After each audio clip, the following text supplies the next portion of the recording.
o Senhor Deus, Ele escolheu a sua palavra para ser sua revelação especial, para ser sua forma especial de falar conosco. Então eu vou pedir que você esteja abrindo a sua Bíblia no Novo Testamento, em um livro chamado Coríntios, Carta de Paulo aos Coríntios. Você vai abrir na primeira carta, no capítulo 10. Então, a primeira carta de Paulo aos Coríntios, o capítulo 10, os versículos de 1 a 13.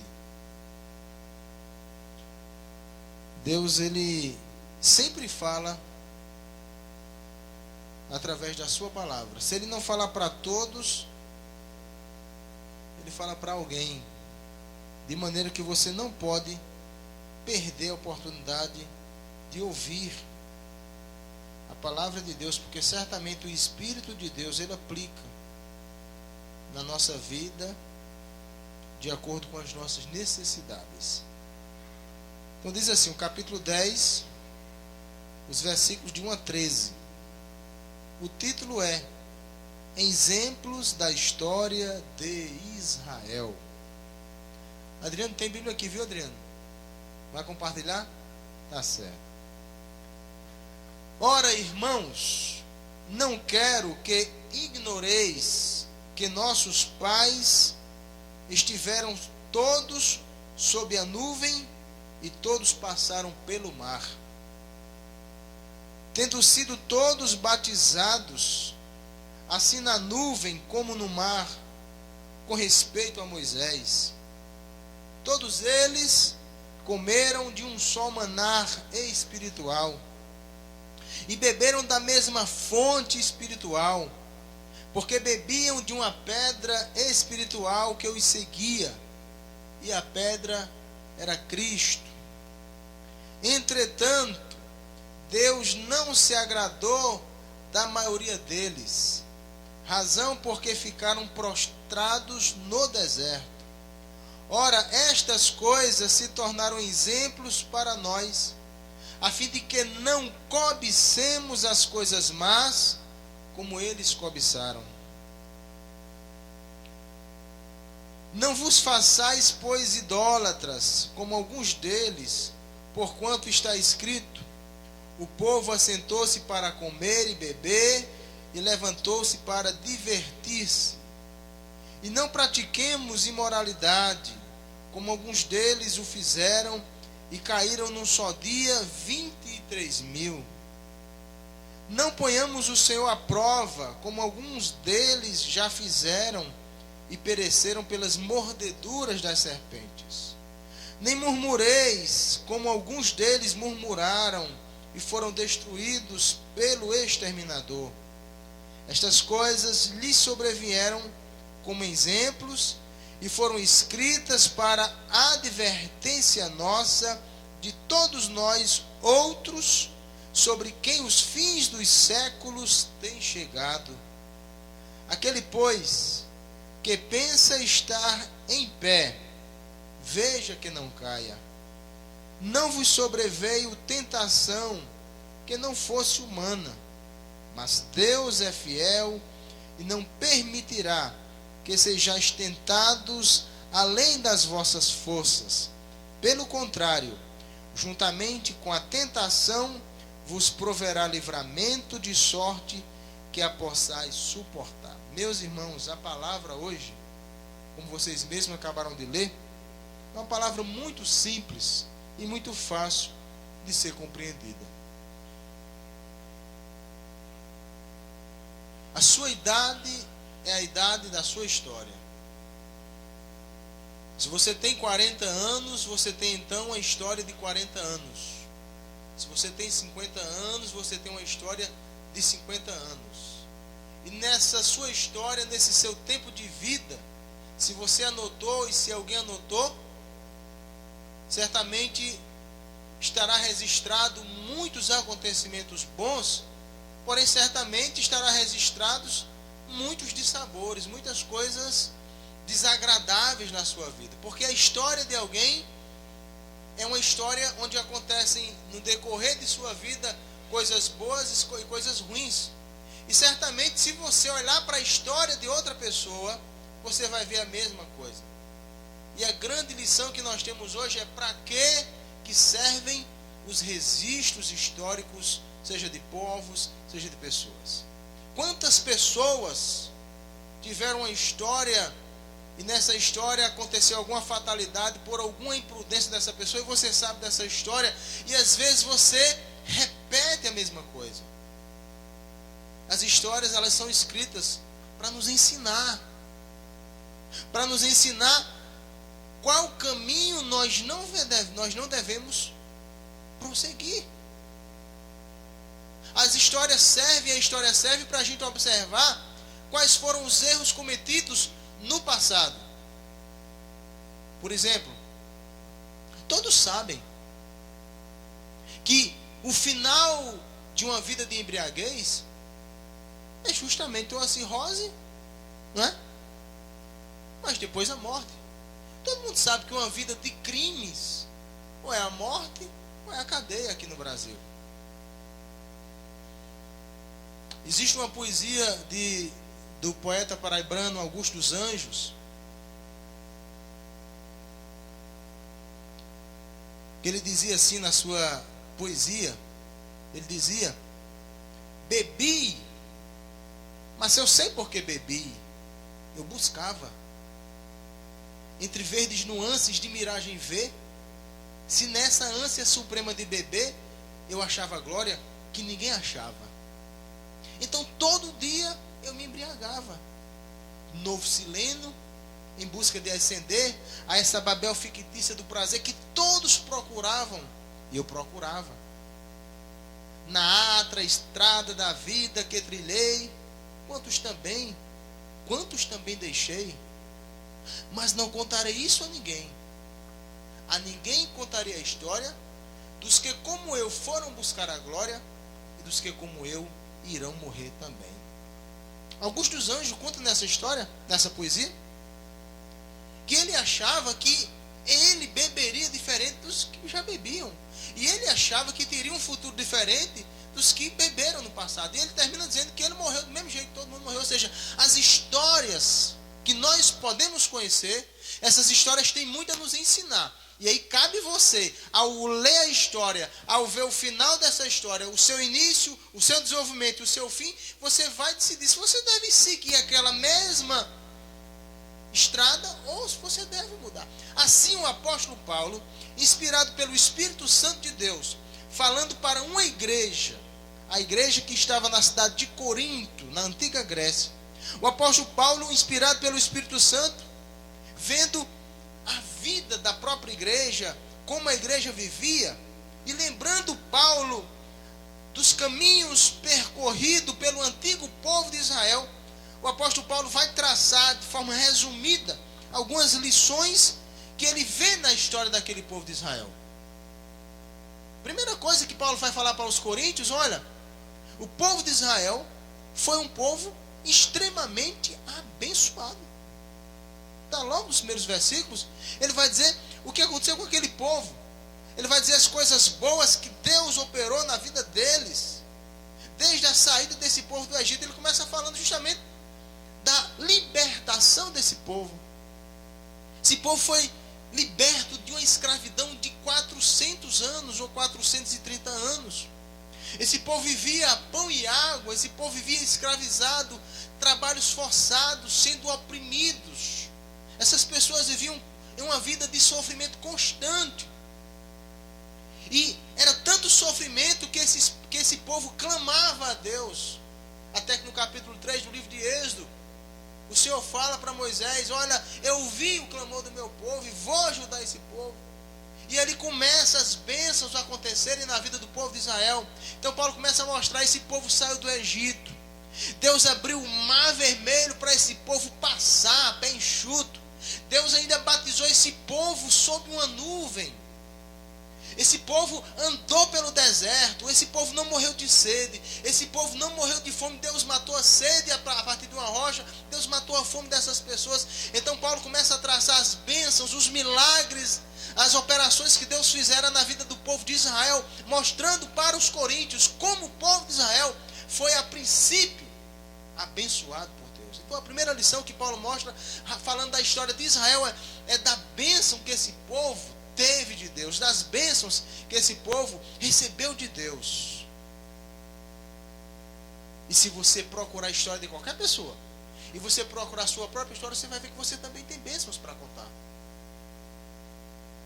Eu tenho bênçãos para contar da minha vida. Você vai ver que na vida de todas as pessoas, inclusive a sua vida, você tem muitas coisas boas que Deus fez e que você pode contar. Deus te libertou do mundo, como libertou Israel do Egito. Deus tem matado a tua fome, dando pão para você comer. Deus tem matado a sua sede também, dando algo para você beber. Deus também tem sido um Deus abençoador na sua vida, como foi na vida de Israel, como estava sendo na vida dos coríntios e como é na nossa vida hoje. Nós também somos pessoas abençoadas por Deus. Isso ninguém pode negar. Na história de qualquer pessoa também tem esses momentos onde se percebem de forma muito clara as bênçãos de Deus. Segunda coisa que Paulo vai mostrar na história de Israel, que depois que esse povo afastou-se de Deus, as bênçãos desapareceram também. Aí Paulo vai mostrar para a gente, e vai mostrar para os coríntios, olha, a história de Israel tem bênção. Enquanto Israel esteve obediente a Deus, teve bênção. Quando Israel se afastou de Deus, tornou-se desobediente a Deus, as bênçãos deixaram de existir. E vieram, na verdade, as correções. Vieram, na verdade, as consequências disso. E aí Paulo vai traçar e vai dizer quais foram essas coisas. Verso 5 diz, né? Entretanto, Deus não se agradou da maioria deles, razão porque ficaram prostrados no deserto. A bênção que Deus fala, as bênçãos que Paulo se retrata, essas bênçãos foram para todos. Mas o castigo não foram para todos, porque nem todos foram desobedientes. Saíram do Egito, da escravidão do Egito, saíram a pé. 1.207.100 pessoas saíram do Egito. É muita gente. 1.207.100 pessoas é muita gente. Esse povo todo, sem contar crianças, só homem e mulher, esse povo todo, para tomar banho, para comer, para se vestir, para calçar. A Bíblia diz que durante 38 anos a sola do sapato, da sandália de ninguém se acabou. As vestes não envelheceram desse povo. Imagine que coisa extraordinária. Você andar com o mesmo sapato durante 38 anos e ele não se acabar, a roupa não se rasgar. Num deserto, você não morrer de fome, não morrer de sede, onde não se tem comida, onde não se tem água, é bênção de Deus. Mas nem todo esse povo permaneceu firme. Aqueles que desobedeceram tiveram as consequências. Então, na história das pessoas, na história de Israel, na minha história, na sua história, também tem aqueles momentos em que a gente fraqueja, em que a gente se torna desatento, em que a gente se torna desobediente, e aí vem as consequências também disso. Porque se não acontecer algo contrariamente, a pessoa acredita que está fazendo tudo que é certo. Se você não corrige o seu filho desde pequeno, ele acha que então que bater na cara do papai e mamãe é bonito. E vai continuar batendo na cara do papai e na cara da mamãe. Quando encontrar uma pessoa que botar no braço, bate também na cara da pessoa. Então tem que se ensinar logo cedo que não é desse jeito. Assim Deus começa a corrigir Israel. Quais foram os erros de Israel? Paulo vai dizer então vários erros desse povo. Algumas dessas pessoas, não todos, mas a maioria dessas pessoas cometeram diversas coisas. Por exemplo, alguns deles cobiçaram. Pecado de cobiça lá no deserto ainda. Essas pessoas cobiçaram. Esses homens viram mulheres de outras pessoas, mulheres, as moabitas, e aí esses homens, eles na verdade cobiçaram essas pessoas. E então, alguns desses do povo de Israel, vários, foram cometendo diversos pecados. Eles cobiçaram, eles cometeram o pecado de idolatria. Vocês percebem que com 3 dias que esse povo saiu do deserto, esse povo fez um bezerro de ouro. E ainda disse, e apregoaram, que esse bezerro tinha sido o próprio Deus que tinha tirado eles do Egito. E uma coisa que Deus não deixa passar, uma coisa que Deus não deixa realmente de lado, se chama idolatria. Colocar uma pessoa, ou colocar qualquer falso Deus no lugar dele, Deus não admite. Pense um pecado que Deus detesta, é ser trocado por outro. E Deus assimila, Deus toma como exemplo disso aí o fato de uma mulher trocar o seu marido, ou de seu marido trocar sua mulher por outra. Deus fala que é a mesma coisa, ele também não aceita, assim como a mulher não aceita, ou o homem não aceita, ele também não aceita ser trocado por outro Deus. Então, algumas pessoas fizeram isso quando fizeram o bezerro. Depois também eles fizeram cometeram outras coisas, a imoralidade. Depois essas pessoas, eles murmuraram. E aí o apóstolo Paulo enumera diversos pecados cometidos por uma parte desse povo de Israel, que culminou na destruição desse povo.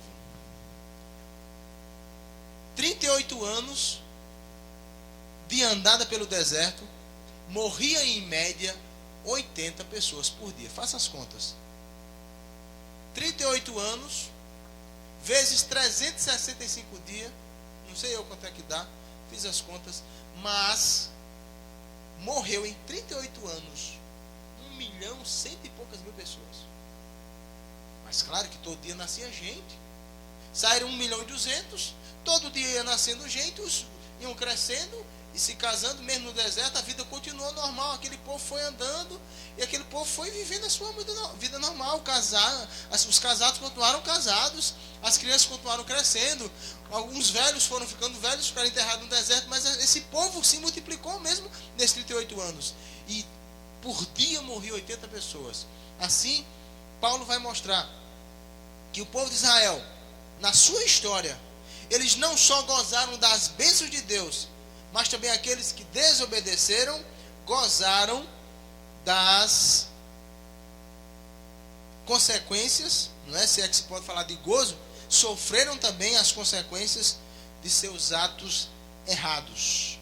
Terceira lição que Paulo vai nos dizer é que essa história de bênçãos e essa história também de castigo, ela é um exemplo para nós. Versículo 6, ele vai dizer: ora, estas coisas se tornaram exemplos para nós, a fim de que não cobicemos as coisas más como eles cobiçaram. Então, quando você vê uma história, quando você ouvir uma história, entenda, essa história tem um exemplo para você. Essa história não existe de graça. Tem um exemplo para você. Está aí o cantor que morreu esses dias atrás. O que mais se falou na televisão foi que ele morreu porque estava sem cinto. A história que ficou dessa tragédia foi: usem os cintos de segurança, porque quem estava na frente e o carro todo acabado escapou com arranhões, mas quem estava atrás sem cinto, que foi ele e a sua namorada, eles morreram. Então toda a história existe para exemplo nosso. Nós estamos vendo, nós estamos observando, e nós, portanto, devemos ver nessa história algo que a gente deva copiar ou algo que a gente não deva copiar. Assim, Paulo vai dizer que a história de Israel tem bênçãos, mas também tem correções, punições, e essas punições vieram por falta de compromisso e de obediência deles. Assim, a gente tem que observar isso também. Então, Paulo fala que essa história de Israel também é uma história que é exemplo. Versículo 11, ele vai dizer: estas coisas lhe sobrevieram como exemplos e foram escritas para advertência. Ou seja, não só a história de Israel foi escrita como exemplo, mas principalmente como alerta, como advertência. Ou seja, advertência muito simples. Você está de bem com Deus? Amém. Você deixou Deus de lado? Sai de baixo. apóstolo Paulo é bem claro nisso. O apóstolo Pedro vai dizer a mesma coisa na sua carta, vai dizer, olha, os anjos que desobedeceram a Deus lá no céu estão ainda hoje sofrendo o castigo eterno. Alguns estão ainda acorrentados para o dia do juízo. O povo de Sodoma e Gomorra veio o fogo do céu e destruiu aquele povo. Ou seja, você andou na linha com Deus, bênção. Você deixou Deus de lado, desprezou a Deus, você vai ser corrigido, você vai ser punido. Não estamos falando aqui de que a pessoa vá para o inferno, não. Estamos falando aqui do sofrimento que as pessoas sofrerão por conta dos seus atos. Então Paulo alerta a igreja de Coríntio a respeito dessa história de Israel. E aí o versículo 12 é interessantíssimo, já ouvi muita gente falar sobre isso. O versículo 12, então, a conclusão que Paulo tira do povo, da história do povo de Israel para a igreja de Coríntio é: aquele, pois, que pensa estar em pé, veja que não caia. Veja que não caia. E aqui o que é que ele está dizendo? Ele está se referindo, não é? Que aqueles de Israel que nessa história caíram, isso aconteceu porque eles se achavam, porque eles se orgulhavam, porque eles estavam com a cabeça erguida, se achando que estavam seguros, achando que não precisavam fazer mais nada, não precisavam vigiar, não precisavam nada. Então, achando-se eles seguros demais em si mesmos, caíram. Não dá graça, não perderam a salvação, caíram na vida, tropeçaram na vida e morreram alguns, morreram muitos.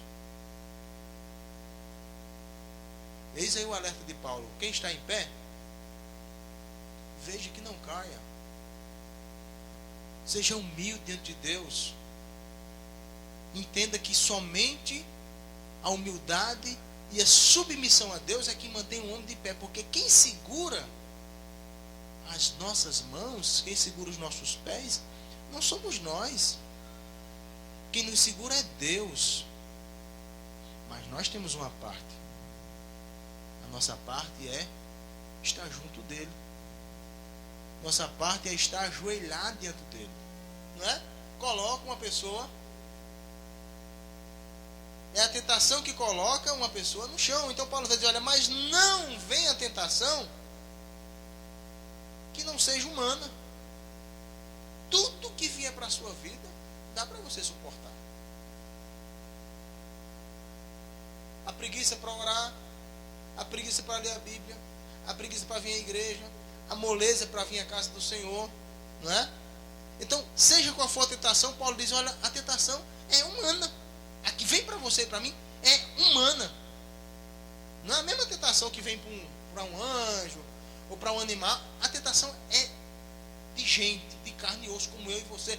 Ele diz, dá para suportar. A tentação dá para vencer. Não dá, você necessariamente não tem que se entregar em cair. Não nos sobreveu a tentação que não fosse humana, mas Deus é fiel e não permitirá que sejais tentados além das vossas forças. Pelo contrário, juntamente com a tentação vos proverá livramento, de sorte que possais suportar. Ou seja qual for a situação da sua vida, seja que dificuldade seja essa, Paulo diz, existe uma saída. Sempre existe uma saída. E essa saída vai vir da parte de Deus para você. Essa saída vai vir da parte de Deus para você. Portanto, gente, a sua história, de certa forma, ela está sendo escrita por você, e enquanto você está observando outras histórias. Vai andar de carro agora? Vai botar o cinto ou não? Aí é com você, você já viu, não é? Fulano foi no mar, nadou na praia, foi até longe, morreu afogado. Você vai nadar até onde? É com você, não é? Fulano atravessou a rua sem olhar. Bem, você viu o que aconteceu? Agora é com você. Você vai atravessar como? Então toda a história que você está vendo, a história de Israel, a história de qualquer pessoa, você pode tirar lições para a sua vida, para a sua história. Então, gente, a sua história depende de Deus, mas depende de como você está vivendo. Toda a história, ela existe, para exemplo daqueles que assim observam. Então a história do povo de Israel é também exemplo para nós, não apenas para a igreja de Corinto. O que aconteceu com Israel de bom pode acontecer conosco. O que aconteceu com Israel de ruim também pode acontecer conosco, caso a gente faça a mesma coisa que aquele povo fez. Que nessa noite Deus esteja iluminando você a se portar de tal maneira que a sua história seja uma história diferente. Seja uma história diferente. O apóstolo Paulo, ele diz no versículo 11 que o cuidado de usar essa história como advertência, ele diz que é porque estamos vivendo, ele naquela época estava dizendo, estamos vivendo o fim dos séculos. Há 2000 anos atrás, Paulo diz, já estamos no fim dos séculos. Imagine hoje. Se Jesus Cristo tivesse de voltar 2000 anos, ele já estava chegando agora. E quem sabe, estamos vivendo também os fins dos séculos. Estamos vendo isso aqui na igreja, nos estudos. Estamos vendo o fim do mundo, está chegando, está se aproximando. A vinda do Senhor Jesus está bem mais perto do que quando ele disse que viria. Eu quero convidar você a ficar de pé, a pedir a Deus a graça para a sua história ser diferente, não é? Você pedir a Deus a orientação para que